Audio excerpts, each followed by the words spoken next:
It's just a piece of, it's like gathering of signatures in a petition. And yes, this is something that we would like to elaborate on in the second part of our class after the break, but it shows something very important, that is very democratic, but it doesn't exist in Poland.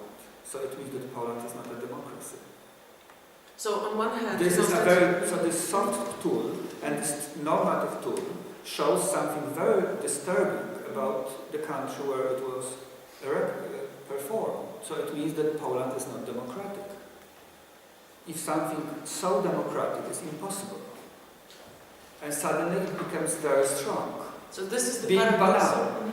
This is the paradox also of other campaigns, for example, that you discuss in your texts, that are often perceived as very soft, like the Niech nas zobaczą, so like this campaign. And others that follow. Exactly. So there are many critics of that, and as you, I think, quite rightly emphasized, the campaigns and also other visual materials that are proposed from the queer perspective of communities, which are not very offensive and which could be seen as soft. They often bring up repercussions that are completely unexpected and very, very strong.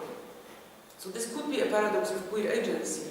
It's that even producing, little kittens in a basket and calling them. There are affairs, there are conflicts over zoo animals in Poland and how they are gay and how they cannot be tolerated as such. Okay? So, on one hand, I mean, 2 elephants, honestly, I don't see anything very critical about 2 elephants as such. Nothing critical at all.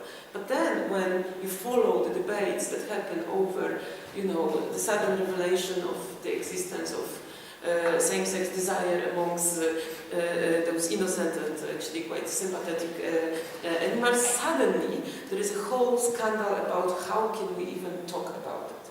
So, this is an example, but also the Niech nas zobaczą, the Let Them See Us campaign. Innocent images of fully dressed, sympathetically looking same-sex couples. And then suddenly they get smashed, they get taken off, there is people who protest against them, there is a whole kind of riot culture that tries this in response to those supposedly extremely innocent This images. is something that we will cover in the next part. But I would like to pose another question that sometimes, because we were supposed to read this text about counter-public, quite often we tend to think about counter-public as a queer counter-public or feminist counter-public. But in case of supposedly democratic countries, where you have a radical, not left-wing, but far-right group that oppose some basic democratic ideas through violence or political propaganda, maybe they are counter-public as well. They are counter-public as well, obviously. And that is why we go back to this contradictory, conflicting concept of democracy in a public space, as Chantal Mouffe elaborated on, for example. That this is also very important, I think, to use the concept of counter-public in a very diverse way. Absolutely. I think that, in the context of Berlante and Warner, they speak about queer counter-publics, but I was also thinking of looking at this, at their text, as a proposition for looking also at migrant counter-publics, of the illegal immigrant counter-publics, which are extremely important, very powerful, but also at exactly football fan counter-publics, neo-Nazi counter-publics and all these.